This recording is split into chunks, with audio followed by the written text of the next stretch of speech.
Wahab. Dan aku Selvi Ramadhani. Kita bakal ngobrol santai tapi berbobot soal fenomena bahasa yang lagi ramai di kalangan kita, yaitu bahasa gaul versus bahasa baku.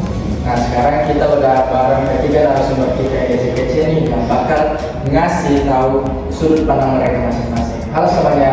Halo. Oke, langsung aja ya kita ke narasumber pertama dulu nih, yaitu Alia.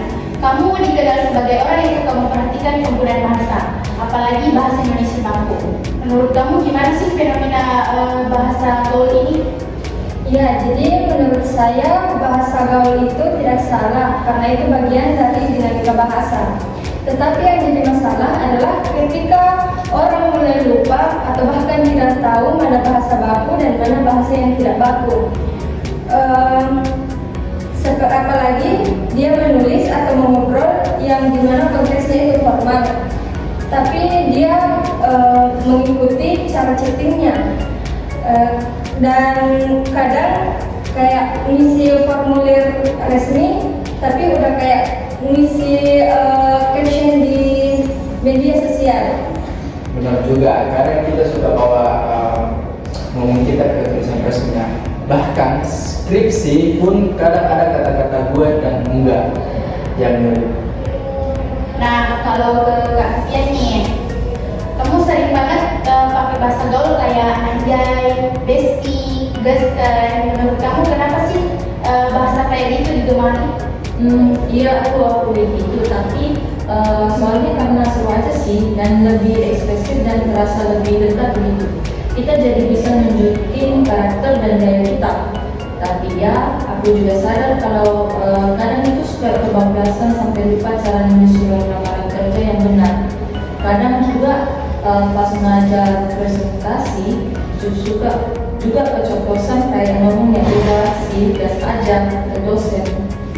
Nah lo itu dia masalahnya. Oke, Nisha, katanya kamu penggemar berat bahasa baku nih. Betul, tapi bukan berarti anti bahasa gaul juga sih. Aku cuma khawatir kalau bahasa Indonesia yang baik dan benar itu makin dilupakan. Misalnya kan anak-anak sekarang lebih tahu arti dari kata gabut daripada tidak ada kegiatan. Padahal kan menjaga bahasa baku itu juga bagian dari menjaga budaya kita. Bahasa itu bukan cuma alat komunikasi tetapi juga identitas bangsa. Kalau hilang, kita kehilangan sejarah.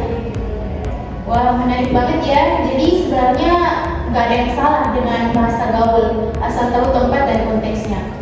Setuju banget. Bahasa itu bisa fleksibel, tapi harus tetap ada kesadaran kapan dan di mana harus pakai yang mana. Sepakat sih sama kayak pakaian. Nggak mungkin kita pakai baju tidur ke wawancara kerja kan. Dan jangan sampai bahasa Indonesia kita malah tergerus sama tren-tren baru yang sifatnya sementara. Ngomong-ngomong nih, kalian pernah nggak sih ngalamin salah paham gara-gara bahasa gaul? Pernah banget waktu ada teman yang ganggas. Saya kira dia ngomong bahasa bahan bakar, padahal maksudnya ayo jalan. Wah, aku sering ditanya orang tua, kayak mereka nggak ngerti aku ngomong apa ya. Pernah aku bilang, aku lagi healing, terus itu aku malah ngasih obat flu. Nah itu perbedaan generasi juga ngaruh banget ya. Bahasa gaul kadang menciptakan jarak komunikasi antar generasi. Jadi dari situ kita bisa belajar bahwasanya pentingnya menyesuaikan bahasa sesuai lawan bicara juga. Wah, obrolan hari ini seru banget ya. Dari kalian bertiga nih, bisa kasih pesan singkat nggak buat pendengar podcast kita hari ini? Jadi pesan saya, jaga bahasa, jaga identitas bangsa. Bahasa itu warisan kita yang harus dijaga. Bagi bahasa gaul, boleh banget, tapi jangan lupa waktu dan tempat. Dan tetap belajar bahasa yang baik juga. Cinta Indonesia mulai dari bahasanya. Kalau bukan kita yang melestarikan, siapa lagi?